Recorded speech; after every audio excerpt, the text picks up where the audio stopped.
Né le 2 janvier 1947 à Nguyen, dans la région de Thiès, Ousmane Tanor Dieng est un homme politique exceptionnel et un administrateur civil hors pair. Ousmane Tanor Dieng a obtenu sa licence en droit à l'Université de Dakar, option relations internationales, et un DES en droit public. Il est également diplômé de l'École nationale d'administration, option diplomatie, et de l'École supérieure des travaux publics. C'est en 1976 qu'il commence son service au sein de l'administration sénégalaise où il occupe successivement les fonctions de conseiller chargé des affaires internationales au ministère des Affaires étrangères de 1976 à 1978, conseiller diplomatique auprès du président Léopold Sédar Senghor de 1978 à 1981, puis auprès du président Abdou Diouf de 1981 à 1988. En 1988, il est nommé directeur de cabinet, puis ministre directeur de cabinet auprès du président Diouf, poste qu'il occupera jusqu'en 1993, année où il est nommé ministre d'État, ministre des Services et Affaires présidentielles. Au sein du Parti socialiste, Ousmane Tanor Dieng est membre du bureau politique dès 1988. En 1995, il est secrétaire général de la coordination départementale de Mbour, de l'Union des coordinations de Mbour et de l'Union régionale de Thiès. C'est en mars 1996 qu'il est nommé premier secrétaire du Parti socialiste et secrétaire national aux relations internationales. Une nomination qui plongera sa formation politique dans des eaux troubles avec la naissance de courants et un départ en cascade d'autres leaders qui contestaient ce choix du président Abdou Diouf. Parallèlement à ses fonctions au Parti socialiste, Ousmane Tanor Dieng devenait depuis septembre 1996 vice-président de l'Internationale socialiste. Il se présente à l'élection présidentielle du 25 février 2007 pour laquelle il était présenté durant la campagne électorale comme l'un des seuls candidats avec l'ancien Premier ministre Idrissa Seck à pouvoir réellement menacer la réélection du président sortant, Maître Abdoulaye Wade, ayant remporté, selon les résultats définitifs du premier tour du scrutin proclamé le 11 mars 2007 par le Conseil constitutionnel, 464 287 voix sur soit 13,56% des suffrages exprimés, il conteste en vain la validité du scrutin qui a vu la réélection du président Maître Abdoulaye Wade dès le premier tour. Ousmane Tanor Dieng est l'un des candidats en lice pour l'élection présidentielle sénégalaise de 2012. Il récolte 13,56% des voix au premier tour et appelle à voter pour Macky Sall contre Abdoulaye Wade. Ousmane Tanor Dieng était le président du Haut Conseil des collectivités territoriales de 2016 à 2019, année de son décès. Ousmane Tanor Dieng était le secrétaire général du Parti socialiste, formation politique qui a dirigé le Sénégal de 1960 à 2000. Par devoir de mémoire, le Sénégal doit en ce moment rendre hommage à cet homme dont le nom restera à jamais gravé en lettres d'or dans la vie politique de la nation sénégalaise. Bonjour chers amis téléspectateurs, merci de nous suivre sur la 89.3 et également de nous suivre sur notre plateforme Groupe Média du Sud l'officiel, gms.sn et sur YouTube également. Aujourd'hui, à l'occasion donc de la disparition, des 1 an de la disparition de Ousmane Tanor Dieng, 15 juillet 2019, 15 juillet 2020, nous avons l'honneur de recevoir sur ce plateau le doyen Alpha Barry. Monsieur Barry, bonjour. Bonjour. Alors, Monsieur Barry, 1 an que nous a quitté Ousmane Tanor Dieng. Pouvez-vous revenir sur sa personne? Qui était Ousmane Tanor Dieng? J'ai envie de vous demander. Merci beaucoup, GMS de Ziguinchor, pour l'intérêt que vous portez en la personne de feu Ousmane Tanor Dieng, administrateur civil, ingénieur de son pays, de son État, responsable politique, qui nous a quittés le 15 juillet 2019. Ça fait tout juste 1 an. À cette occasion, je formule des prières pour le repos de son âme. Je voudrais partager la formulation de ces prières-là avec l'actuel secrétaire général du Parti socialiste, Aminata Mbengue Ndiaye, des camarades anciens qui ont fait du parti ce qu'il est aujourd'hui, tels que l'administrateur Mamadou Faye, tels que Mar Diouf, l'ancien maire de Bargny, tels que Cheikh Seck, député de Louga, de Diourbel plutôt, tels que naturellement Mambouna Massal, directeur du conseil d'administration de la SICAP, tels que Ablaye Wilane, maire de Kaffrine.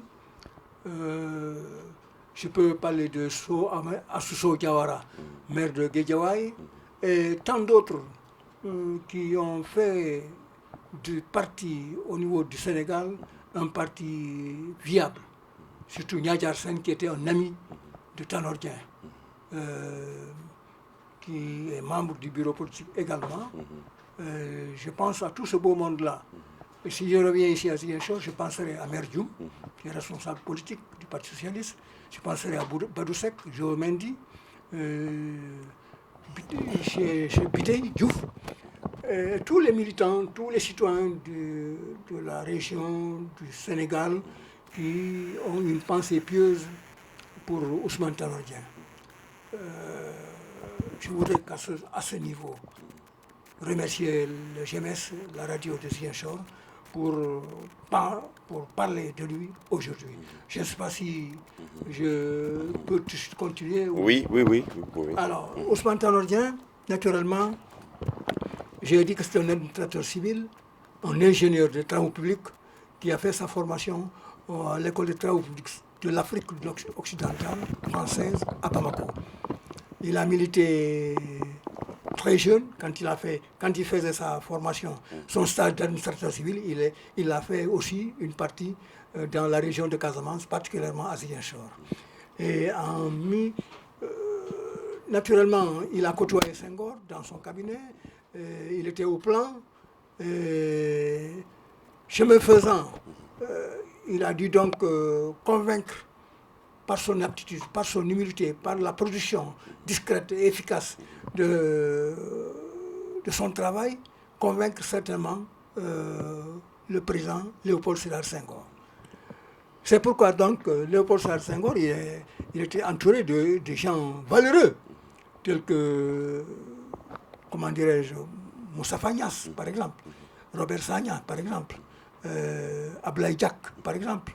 Je peux parler de d'autres personnalités qui ont fait vraiment le Parti Socialiste.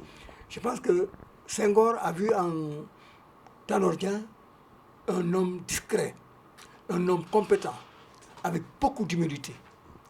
C'est pourquoi donc, quand il fallait choisir un directeur de cabinet en 1988, un directeur de cabinet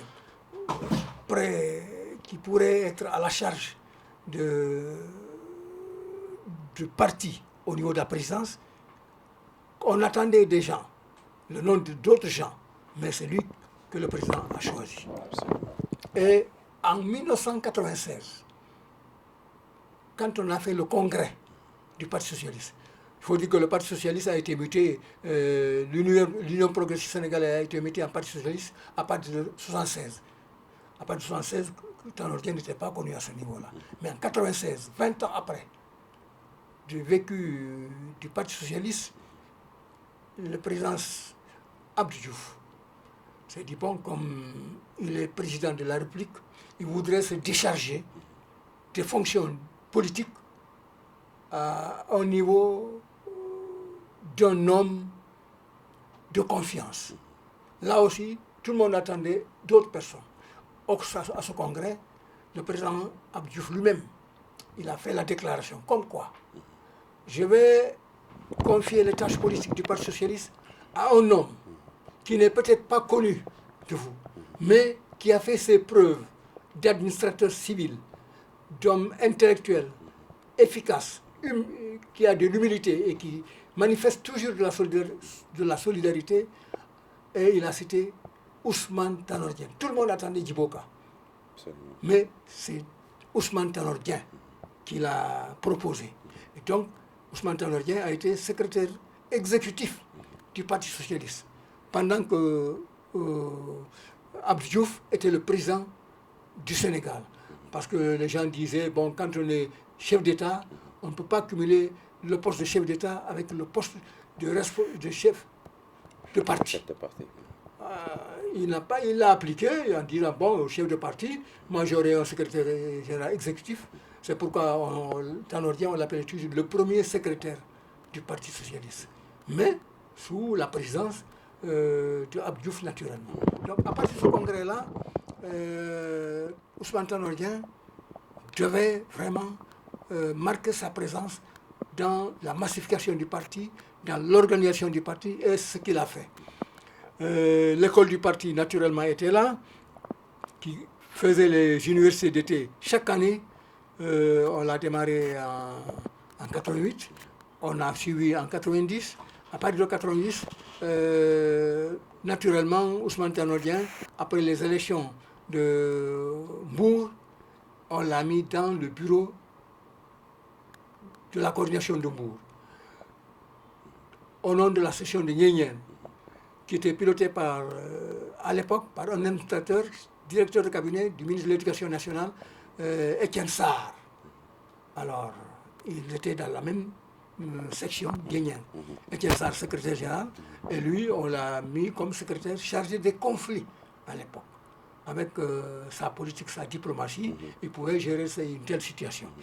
Mais vous l'avez dit tout à l'heure, Ousmane Tanor Dieng a été pris, n'est-ce pas, par monsieur le président Abdou Diouf, n'est-ce pas, sous sa houlette, au détriment de Djibo Ka et peut-être de Niasse. Est-ce qu'à cette époque-là, Ousmane Tanor Dieng faisait quand même l'unanimité au PS? C'est-à-dire qu'on ne connaissait pas Ousmane Tanor Dieng à cette époque-là. Moi, j'ai eu la chance d'être nommé, désigné comme commissaire politique à Mbour en 1990 pour la vente complémentaire des cartes et le renouvellement des instances du parti au niveau de Mbour. C'est cette année-là qu'il a fait militer beaucoup de citoyens de Mbour au Parti socialiste en remplissant des fiches. Et c'est moi qui étais responsable de ces fiches de Mbour. Il était assisté par des enseignants tels que Ladji Ndiaye, Ladji Diallo, et il a rempli beaucoup de cartes, beaucoup de fiches pour faire adhérer les citoyens de Nguyen et les citoyens des autres sections de Mbour au Parti socialiste. Et il était aux côtés de Senghor, dans presque l'anonymat, nous on ne le connaissait pas. Tout à fait. Alors, mais je dis que dans l'exercice de ses fonctions d'assistant au président Senghor, qu'il a découvert, il l'a confié tout de suite à Abdou Diouf. Parce que Senghor est parti en janvier 80. Et on a responsabilisé Abdou Diouf, qui a terminé le mandat et qui a sollicité par le suffrage universel. Il a été élu en 83. À partir de 83, lui aussi, il observait Abdou Diouf, il observait son entourage. Il a découvert la recommandation de Senghor que vraiment Ousmane Tanor Dieng, c'était l'homme qu'il fallait pour diriger la politique du Parti socialiste. C'est vrai, il y avait les Djibo Ka, il y avait les Moustapha Niasse et tant d'autres. Mais êtes-vous en train de dire donc que Ousmane Tanor Dieng était une recommandation du président Senghor? Je peux le dire. Même si ce n'est pas une recommandation, ils ont découvert des qualités probantes au niveau de l'exercice des fonctions de directeur de cabinet, de responsable du plan du Sénégal.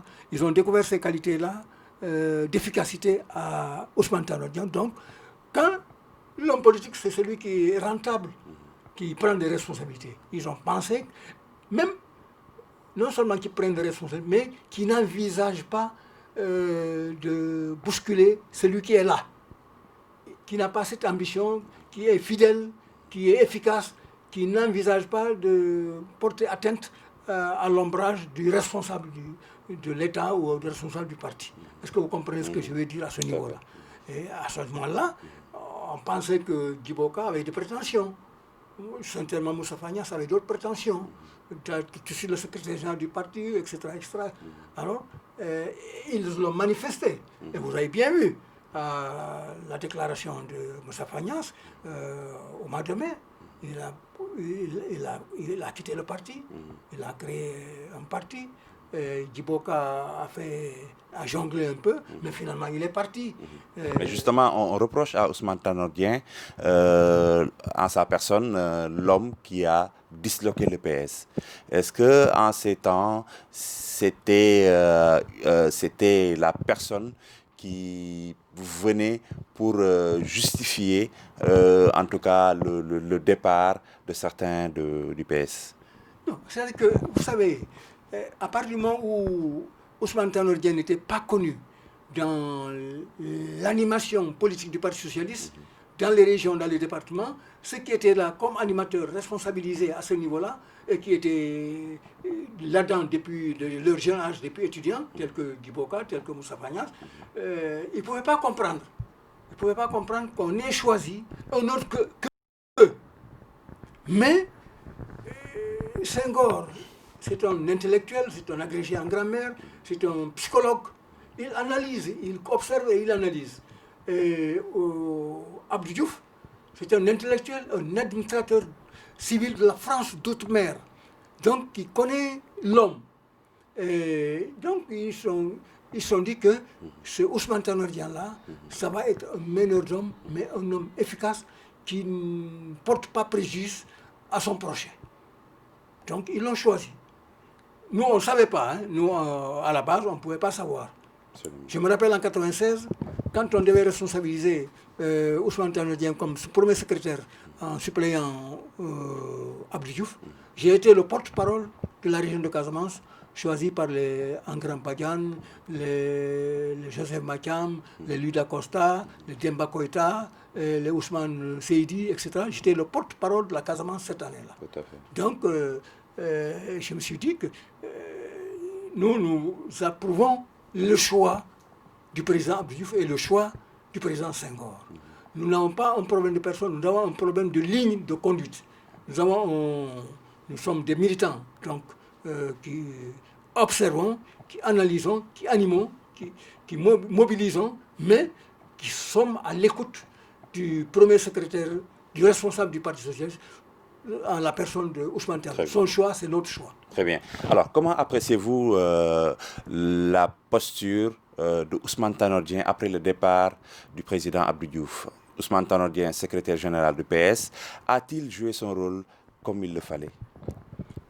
Je considère que Ousmane Tanor Dieng a été un homme fidèle. Je considère que Ousmane Tanor Dieng, après le départ de Abdou Diouf, il s'est mis à la réorganisation du Parti socialiste, à observer et à identifier les hommes capables de gérer le parti à la base, depuis la coordination jusqu'à l'union régionale, jusqu'au conseil national, jusqu'au comité central, jusqu'au bureau politique. Et comme il était déjà à côté ou aux côtés de Senghor et de Abdou Diouf, il a connu des gens, des rapports qui venaient de la base et qu'il exploitait, qu'il analysait et qu'il faisait les synthèses pour ces différemment avec ces deux présidents-là à tour de rôle. Je pense que effectivement, quand il est venu, peut-être qu'il y avait des gens qui n'acceptaient pas sa venue. Et ces gens-là sont partis. Et ils en ont fait un problème d'homme. Or, ce n'est pas un problème d'homme, c'est un problème de ligne du parti. Il y a eu un choix qui a été porté sur un homme pour des raisons objectives. Le militant de base, qu'on soit responsable ou militant de base, on devrait accompagner ce choix-là en se mettant à la disposition de ce choix, de cette personne-là, en la personne de Ousmane Tanor Dieng, en vendant les cartes, en animant les réunions dans les comités, dans les sections, dans les sous-sections, dans les coordinations, et à rendre compte efficacement et à restituer aussi ce qui se trouve du sommet à la base. Et il y a eu des gens qui n'ont pas jugé utile de le faire. Ils sont partis, mais le parti s'est massifié, s'est organisé. Peut-être qu'il y a eu la suppression des universités d'été organisées à l'époque par l'école du parti, parce que quand même, il faut dire que l'école du parti, là aussi, il y avait un homme qui l'a dirigé, en la personne de Mamadou Faye, qui est aussi de fatigue, administrateur civil, qui a des compétences avérées sur le plan intellectuel et sur le plan politique, qui a milité avant Ousmane Tanor Dieng. Et tout le monde, certainement, pensait que c'est à celui-ci ou à Djiboka qu'on aurait pu donner cette responsabilité de premier secrétaire. Alors, compte tenu de tout ça, Ousmane Tanor Dieng s'est certainement méfié de certaines personnes. C'est possible, c'est humain. En 2019, le PS continue de marcher avec le parti au pouvoir. Le compagnonnage du PS et de l'APR est source de vives polémiques. En 2019, le PS n'a pas de candidat aux élections présidentielles. Est-ce un choix tactique? Comment pouvez-vous expliquer ce fait? Est-ce qu'aujourd'hui, le PS est devenu une coquille vide? Subhanallah, une coquille vide, non. Le PS ne peut pas être une coquille vide. Pour la simple raison que dans chaque section du pays, dans chaque coordination, dans chaque département, dans chaque commune rurale ou commune citadine, il y a des militants du Parti socialiste, il y a des responsables du Parti socialiste. Le bureau politique fonctionne correctement. Je dis que je ne pense pas que le Parti socialiste soit une coquille vide. Naturellement, le Parti socialiste est membre d'une coalition, Benno Bokk Yakaar. Et pourquoi? Vous savez bien qu'aux élections de 2012, il y a eu les élections présidentielles auxquelles le Parti socialiste avait un candidat à la personne de Ousmane Tanor Dieng. Il y avait d'autres candidats, l'AFP, Moustapha Niasse, et d'autres. Mais c'était pour faire partir le président qui était là, Abdoulaye Wade. Ils se sont tous dit que nous allons être candidats, chacun de nous, mais quand il aura s'il y a un second tour, si le président Abdoulaye Wade n'arrive pas à gagner au premier tour, il faut qu'on soit solidaire avec celui qui vient en deuxième position. Parce que certainement, il pensait à l'époque que celui qui viendrait en deuxième position, ce soit Moustapha Niasse ou Ousmane Tanor Dieng. Mais à la surprise générale, ça a été Macky Sall. Et oui, alors donc, ils ont respecté le mot d'ordre. Ils ont battu campagne pour celui qui est venu en deuxième position contre Abdoulaye Wade.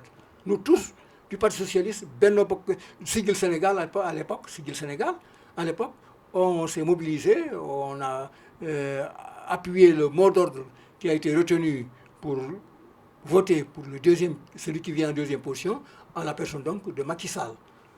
Nous avons tous voté pour Macky Sall parce que c'était quelque chose qui était conclu.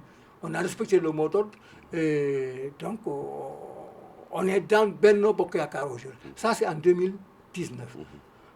Maintenant, le président Macky Sall, excusez-moi, il a un deuxième mandat. Nous pensons qu'après le deuxième mandat, on va rebattre les cartes. Certainement, le Parti socialiste, dans ce Benno Bokk Yakaar, proposera un candidat à la candidature et nous verrons bien si le Benno Bokk Yakaar prendra ce candidat à la candidature pour Benno Bokk Yakaar. En tout cas, le Parti socialiste fera une proposition de candidat à la candidature à la présidence en 2024. Inch'Allah. En 2024, vous l'avez dit, Ousmane Tanor Dieng n'est plus. Est-ce qu'aujourd'hui, le PS pourra renaître de ses cendres? Bon, vous savez, renaître de ses cendres, je ne pense pas. Il n'y a pas de cendres. Le PS est là, il est encore vivant, il a des presses, ça brûle, et ça fait des cendres qu'on emploie pour autre chose. Très bien, très bien. Monsieur Wari, nous vous remercions pour, n'est-ce pas, votre disponibilité. Merci.